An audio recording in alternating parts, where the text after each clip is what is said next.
sapagkat mananatiling lutlayan ang mga tao nito. Kahit hindi umulan ay wala itong alalahanin. Patuloy pa rin ito inyo. Kaya tayo nandito kasi may purpose tayo. Ibig sabihin, meron tayong tungkulin na dapat.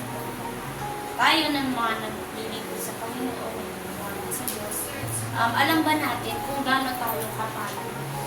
Alam ba natin na mapalad yung bawat isa sa atin kapag tayo nagtiwala sa Panginoon? Diba madalas yung patutuon natin, nung simula nung makilala natin yung Panginoon, nagkaroon tayo ng maganda bukasan. Diba? Maganda na yung takbo ng pag-aaral natin, sa pamilya natin. Kasi diba, kapag nagtiwala tayo sa Panginoon, alam natin na mayroong mangyayari.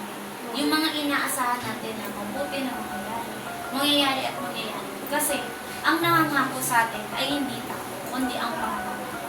Diba? So, ang pinakamahalagang bagay na meron tayo na pinapasalamatan natin ay yung buhay natin pagkasing sa Panginoon. Kasi hindi lahat ng tao nag-iisip.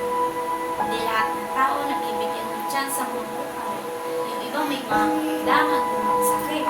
Pero hindi na nila nagagawa tutuloy yung buhay nila sa pamamagitan ng pera, ng pagkain, ng mga bagay na meron sila, ng mga bagay na kala natin magpapasaya sa atin. Hindi yun kaya. Kaya sabi, Mangwan. what? Diba?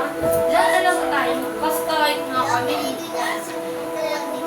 Kasi, hindi, kasi kahit kami, di ba, naranasan din namin maghuli. Pero sabi nga, nakakaranas na tayo ng maghuli namin. Dapat, di ba, sabi sa Bible, gagawa pa rin tayo ng pag-ulit. Hindi natin siya tama na mo. Tayo. Paapat ka. Pero sabi, kay Lord tayo magtitiwala. Ibig sabihin, yung mga ganong, di ba, nararanasan natin doon. Dapat pinapanalangin natin sa Lord. Sabi doon sa Isaiah 60:22, magtitiwala ka sa Diyos. Yes, di ba? Kapag gano'n, magpipray tayo. Ang gagawin natin, ipapanalangin natin yung mga taong